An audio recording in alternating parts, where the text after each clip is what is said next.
छोटी सी चिड़िया की माँ बहुत बीमार थी, इसलिए उसे दूसरों के घरों में काम करके अपने घर का गुजारा करना होता। माँ, मैं जा रही हूँ। आज मालकिन ने मुझे थोड़ा जल्दी बुलाया है। जाओ बेटी, और शाम को आते हुए मेरी दवा भी लेती आना। फिर वो छोटी सी सुंदर चिड़िया अपने घर से निकलती है। मैं बेमौसम का फल खाऊंगा। मैं तो आज आम ही खाऊंगा।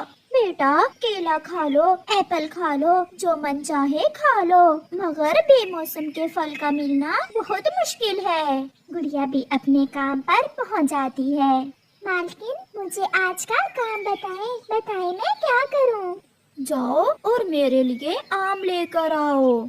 आम, और वो भी इस मौसम में? छोटे मालिक, आम तो गर्मियों का फल है, ठंड के मौसम में आम नहीं मिलते। अगर कोशिश करोगी तो मिल जाएंगे। जाओ, तुम गर्म मौसम वाले जंगल में जाओ और मेरे बेटे की इच्छा पूरी करो, चाहे उसके लिए तुम्हें कितनी ही दूर क्यों ना जाना पड़े। मगर मालकिन, मेरी माँ। जो कहा है वो करो। अगर नहीं जाओगी तो तुम्हारी माँ की दवा के लिए पैसे भी नहीं मिलेंगे। फिर गुड़िया चुपचाप कव्वी के घर से चली जाती है। गुड़िया सोच रही थी कि वो कहाँ जाए, क्योंकि उसे तो अभी जंगल के रास्तों का भी अच्छे से नहीं पता था। फिर वो दूसरे जंगल में कैसे जा सकती थी? उड़ते उड़ते गुड़िया थक जाती है। वो जंगल से बाहर निकल जाती है। वो एक कैक्टस के पेड़ के पास जाकर बैठ जाती है। गुड़िया रो रही थी। माँ, मैं क्या करूँ? अगर आम ना लेकर गई तो गौरी आंटी मुझे काम से निकाल देंगी, और अगर उन्होंने मुझे काम से निकाल दिया तो मैं आपकी दवा कहाँ से लूँगी? गुड़िया की आंखों से आंसू टपक रहे थे। फिर गुड़िया को एक आवाज सुनाई देती है। चिड़िया, छोटी चिड़िया, चुप कर जाओ। तुम्हें आम चाहिए ना? मैं दूंगा तुम्हें आम। चिड़िया कैक्टस के उस पेड़ को बात करते देखकर डर जाती है। डरो ना छोटी चिड़िया, मेरे पास आओ और अपनी आंखें बंद करके जो मांगना है वो मांगो। मैं अच्छाई वाला कैक्टस का पेड़ हूँ। मैं हमेशा मुसीबत में अच्छे पक्षियों की मदद करता हूँ।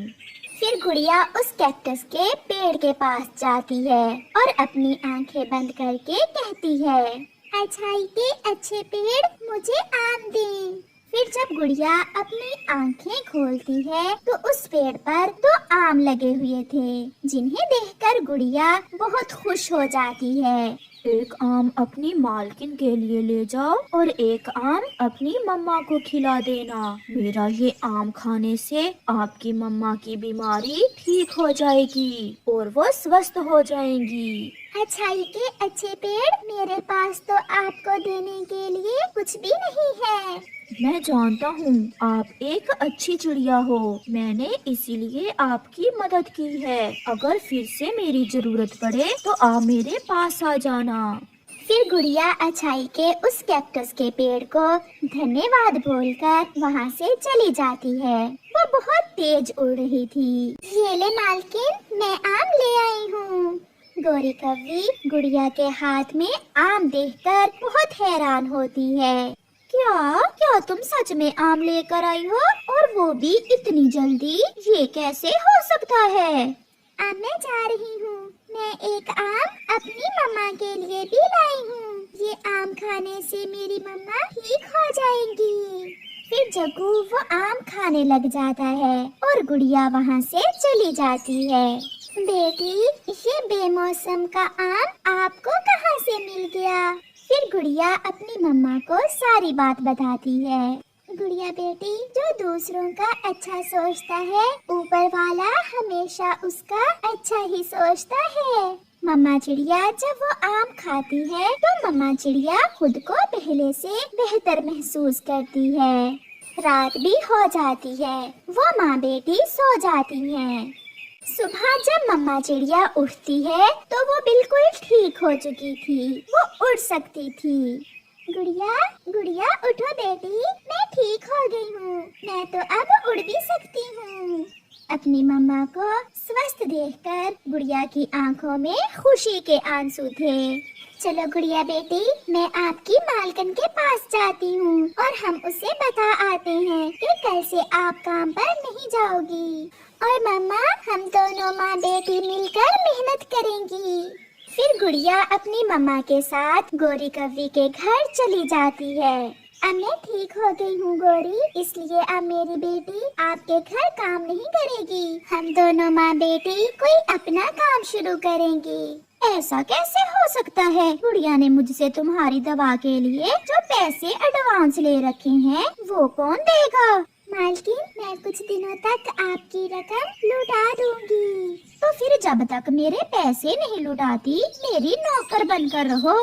मम्मा चले। मगर कहाँ बेटी? मेरे दोस्त कैक्टस के पेड़ के पास, जिसने मुझे बिना मौसम के आम दिए थे, वो अब भी मेरी मदद जरूर करेगा। ऐसा कहते हुए गुड़िया अपनी मम्मा के साथ वहाँ से चली जाती है। कैक्टस का पेड़ ये जरूर कोई जादुई पेड़ होगा जिसने इसे बेमौसम के आम दिए थे। चलो मम्मा, हम भी जाकर देखें वो कैक्टस का पेड़ कैसा है। फिर गोरी कव्वी और उसका बेटा जग्गू कौवा चिड़िया और उसकी बेटी के पीछे पीछे जाते हैं। दोस्त, मैं अपनी माँ को आपसे मिलवाने लाई हूँ। मुझे बहुत अच्छा लगा गुड़िया आपकी मम्मा से मिलकर। और मुझे भी। आपने हम गरीबों की मदद की, ये आपका एहसान है हम पर। दोस्त, मैंने मालकिन से अपनी मम्मा की दवा के लिए कुछ पैसे लिए थे और मालकिन मुझसे वो पैसे अब वापस मांग रही है। आप मेरी मदद करें। अपनी आंखें बंद करो और मांगो जो मांगना चाहती हो। फिर गुड़िया अपनी आंखें बंद करती है और कहती है। थोड़ी दूर गोरी कव्वी छुपी हुई सब देख रही थी। अच्छाई के अच्छे पेड़, मुझे कुछ पैसे दें ताकि मैं अपनी मालकिन का कर्ज चुका सकूं। फिर उस पेड़ पर पैसे लग जाते हैं। मम्मा चिड़िया की तो आंखें खुली की खुली रह जाती हैं। अपनी मालकिन के लिए भी पैसे ले ले और अपने लिए भी कुछ पैसे ले ले, जिससे आप कोई काम शुरू कर सकें। गुड़िया अपनी जरूरत के अनुसार कुछ पैसे लेती है। पीछे से गोरी कव्वी भी वहाँ आ जाती है। तो ये है वो जादुई पेड़ जो तुम्हें बिना मौसम के आम और पैसे देता है। मालकिन, ये ले आप अपने पैसे और यहाँ से जाएं। मम्मा, गुड़िया को ये पेड़ हमारी वजह से मिला है। हमने ही तो इसे बेमौसम के आम लेने भेजा था। चलो जग्गू, हम भी इस पेड़ से कुछ मांग लेते हैं। ये अच्छाई का कैक्टस का पेड़ केवल अच्छे और सच्चे पक्षियों की ही मदद करता है। चुप चुप कर जाओ। फिर गोरी अपनी आंखें बंद करके कहती है। पेड़ पेड़, मुझे सोने का हार, बड़ा खजाना और साथ में चांदी के झुमके दो। मगर कैक्टस का वो पेड़ अपने कांटे गोरी के सर में मारता है। अरे अरे, मर गई रे। भागो जग्गू, भागो यहाँ से। इस पेड़ को कैसे पता चल गया कि हम मन के छोटे और बुरे पक्षी हैं? ऐसा कहते हुए गोरी और जग्गू वहाँ से भाग जाते हैं। ये देखकर गुड़िया, उसकी मम्मा और कैक्टस का पेड़ हंस रहे थे। फिर चिड़िया और उसकी बेटी जंगल में एक छोटी सी सब्जी की दुकान बना लेती हैं और एक अच्छे जीवन की शुरुआत करती हैं। प्यारे दोस्तों, इस कहानी से हमें सीख मिलती है, जो दूसरों का अच्छा सोचता है उसके साथ हमेशा अच्छा ही होता है।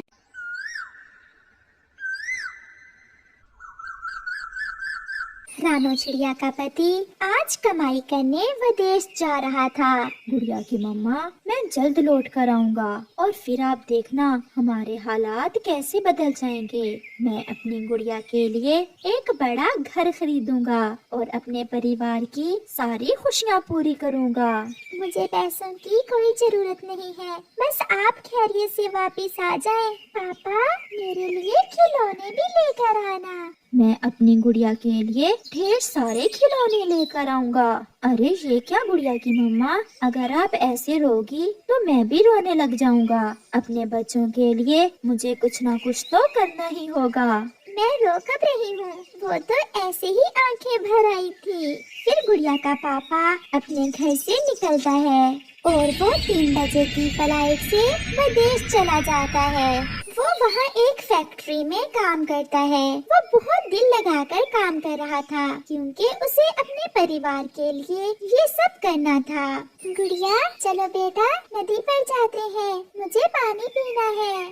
फिर वो माँ बेटी नदी पर चली जाती है। रानो चिड़िया, क्या आपका पति चला गया विदेश? हाँ गौरी बहन, गुड़िया के पापा चले गए हैं। अब देखते हैं वो तुम्हें याद भी रखता है या भूल जाता है। सुना है विदेश जाकर पक्षी पीछे का सब भूल जाते हैं। गौरी बहन, मेरे पति ऐसे नहीं है, वो अपने परिवार से बहुत प्यार करते हैं। ऐसे ही कुछ महीने गुजर जाते हैं। फिर एक दिन चिड़िया रसोई में काम कर रही थी कि रसोई में अचानक आग भड़क उठती है। गुड़िया भी घर में नहीं थी। बहुत मुश्किल से चिड़िया भागकर अपनी जान बचाती है, परंतु उसका चेहरा पूरी तरह जल चुका था। कबूतर और तोता चिड़िया को बुलबुल के पास ले जाते हैं। कबूतर, मैंने दवा तो दे दी है, बस कुछ ही देर में चिड़िया को होश आ जाएगी। मगर क्या हुआ बुलबुल बहन? मगर चिड़िया का चेहरा अब ठीक नहीं हो पाएगा। चेहरा जल चुका है। शायद अब आप चिड़िया को पहचान भी ना सको। जान से बच गई है हमारी चिड़िया रानी। चेहरे का क्या है, ये हमारी पहले भी दोस्त थी और अब भी रहेगी। मम्मा मम्मा, मुझे तो जग्गू ने बताया कि हमारे घर में आग लग गई है और आपका चेहरा जल गया है। चुप कर जाओ मेरी बेटी, मैं अब ठीक हूँ, मुझे थोड़ा सा पानी दो। चिड़िया के घर के दरवाजे पर दस्तक होती है। ये चिट्ठी आपकी विदेश से आई है। गुड़िया अपने पापा की चिट्ठी लेकर अपनी मम्मा के पास जाती है। मम्मा, पापा की चिट्ठी आई है, जल्दी से पढ़कर सुनाओ बेटी, आपके पापा ठीक तो है ना? फिर गुड़िया अपने पापा की चिट्ठी पढ़ती है। दिन कैसे गुजरता है इसका तो पता ही नहीं चलता। हाँ, मगर रात बहुत मुश्किल से गुजरती है। आप सबकी याद बहुत सताती है। मैं कुछ दिनों तक लौट आऊंगा। गुड़िया की मम्मा, मेरी गुड़िया का ख्याल रखना और मेरा इंतजार करना। अपने पापा की चिट्ठी पढ़कर गुड़िया खुश हो जाती है। चिड़िया अब पहले से बेहतर थी। जब चिड़िया नदी पर पानी पीने जाती है तो अपना चेहरा देखकर डर जाती है। नहीं, क्या ये मैं हूँ? मेरा चेहरा ऐसा तो ना था। मम्मा, कबूतर अंकल बता रहे थे कि आपका चेहरा अब ठीक नहीं हो सकेगा। क्या मैं इस चेहरे से आपके पापा के सामने आऊंगी? गुड़िया, अब सब मुझसे नफरत करेंगे, शायद आपके पापा भी। नहीं मम्मा, हमारे पापा बहुत अच्छे हैं। पापा आपसे पहले की तरह ही प्यार करेंगे। फिर गौरी कभी वहाँ आ जाती है। ये कौन चुड़ैल बैठी है यहाँ? गौरी आंटी, आप मेरी मम्मा को ऐसा ना कहें। तो क्या परी कहूँ ऐसे जले चेहरे वाली चुड़ैल को? चिड़िया, अब जब तुम्हारा पति तुम्हें देखेगा तो देखते ही घर से निकाल देगा। आप यहाँ से जाएं, मैं पहले ही बहुत परेशान हूँ। आप मुझे और तंग ना करें। किस किस को रोकोगी? जो भी तुम्हें देखेगा वो डर जाएगा, क्योंकि अब तुम्हारा चेहरा किसी चुड़ैल से कम नहीं है। चुड़ैल चुड़ैल चुड़ैल, गुड़िया की मम्मा बन गई चुड़ैल। वो दोनों माँ बेटी कुछ बोले बिना वहाँ से अपने घर चली जाती हैं। वो बड़ी वाली गुड़िया दिखाओ। मैं ये बड़ी वाली गुड़िया ही लेकर जाऊंगा अपनी गुड़िया के लिए।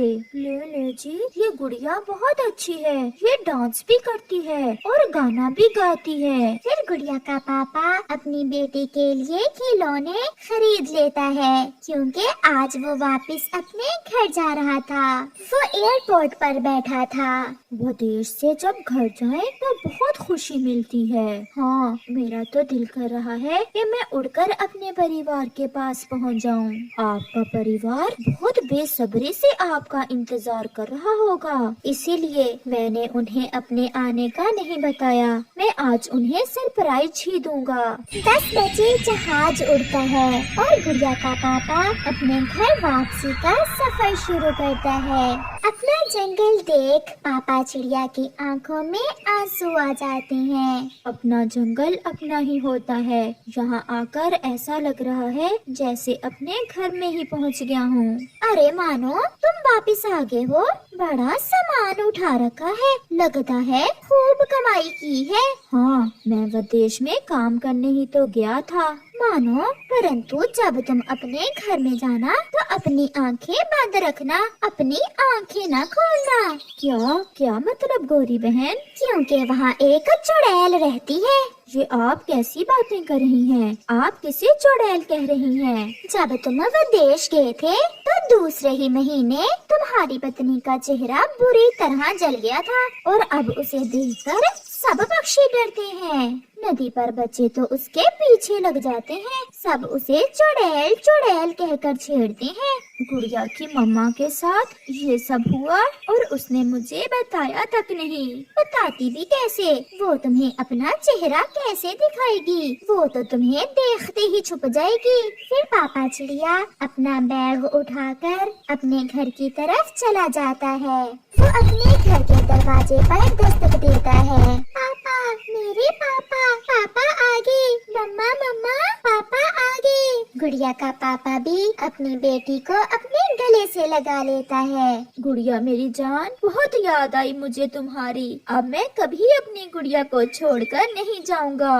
फिर वो दोनों घर के अंदर चले जाते हैं। गुड़िया की मम्मा ने अपना चेहरा दूसरी तरफ किया हुआ था और वो रोए जा रही थी। गुड़िया की मम्मा, क्या आप मुझसे नाराज हैं? मिलोगे नहीं मुझसे? क्या आपको मेरे आने की खुशी नहीं हुई? मेरा चेहरा अब आपके देखने लायक नहीं रहा। आप मुझे देखकर डर जाओगे। रिश्ते दिल के होते हैं। आप मेरी बेटी की माँ हो। मुझे गौरी कवि रास्ते में मिली थी, उसने मुझे सब कुछ बता दिया है। मेरी तरफ करो अपना चेहरा।